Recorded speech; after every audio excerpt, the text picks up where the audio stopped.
You know, when I started windsurfing, I was a kid and I opened the magazine and I saw all these names, Fuerteventura, Sotavento. I don't know if it was a country, a beach, whatever, but I was dreaming about all this. It's almost 20 years that I come here. It's crazy place. Fuerteventura, the name say all. It's hardcore, it's not easy. It looks flat from the outside, but when you are inside, it's definitely not. It's more like motocross than flat water. It's one of the best places in the world to race. It's extra challenging in Fuerte because, first of all, the wind is very strong, but second of all, you have chop coming from two different directions. There's a swell and there's wind chop. The water is very difficult to navigate, but that actually adds to the fun, and you have to be very technical and tactical on the water. So it's actually a lot of fun racing here.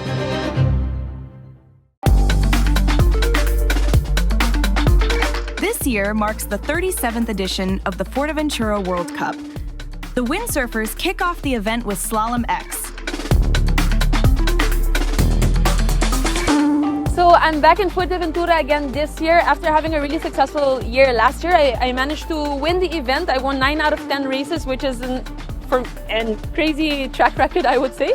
So for this year, I'm not sure I'll be able to do the same thing, but I think my mindset for this year is a little bit more relaxed. I just want to get out there, have fun, and push the level with the other girls. Matteo Iachino from Italy won the men's event in Fuerteventura last year, but this wasn't enough to secure him the world title. Yeah, last year I managed to win the event here finally after many tries, because I compete here since 2009 and I love the event. It's my favorite on tour.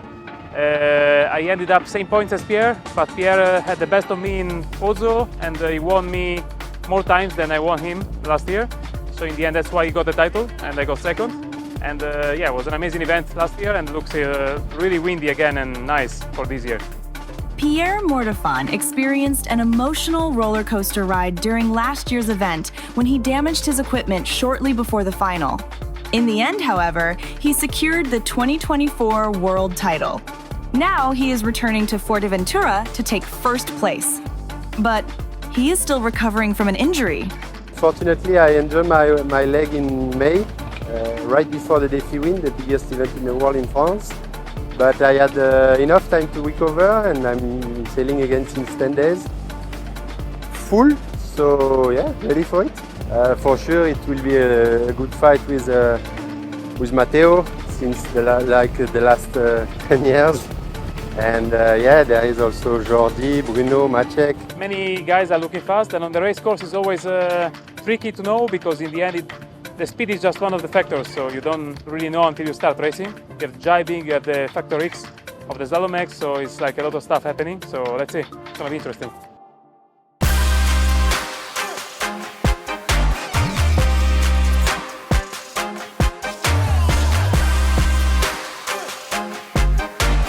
Wind speeds of over 40 knots prevailed on the first day of competition. In the men's event, Polish champion Maciej Rutkowski got off to a good start and won the first elimination.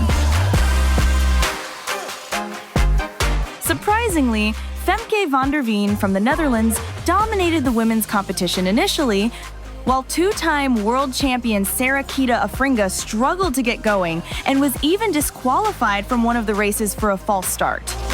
The most important in a slalom race is the start, and then of course to make it to the first jibe mark in first. The hardest part is actually getting the start right, because especially here out there, the ocean is moving a lot and it's quite hard to gauge how far you are to the line. And sometimes you accelerate with a piece of swell or you slow down because you're behind it. So it's super tricky and you never really know if you're going to get it right until the flag goes up.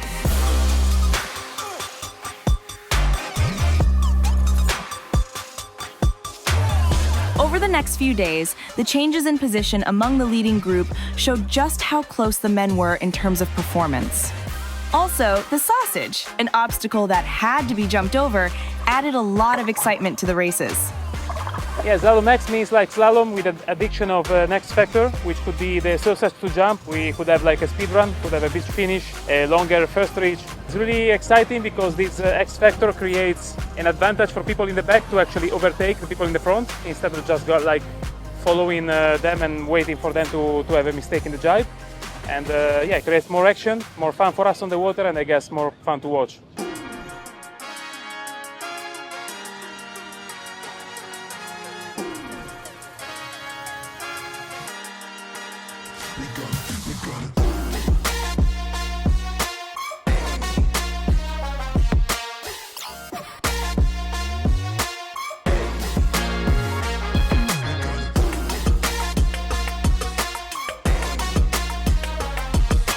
But then, Sarah-Quita powered up her engines and won one race after another. She won 9 out of 15 races. None of her competitors came close to matching her consistency. The Aruban woman won the Slalom X World Championship title ahead of Justine Lemaitre from France and Femke van der Veen from the Netherlands.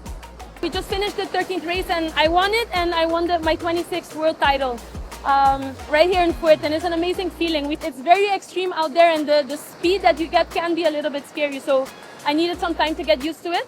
But I feel like every day I was getting better and better and more comfortable, and it showed in my results and the races also.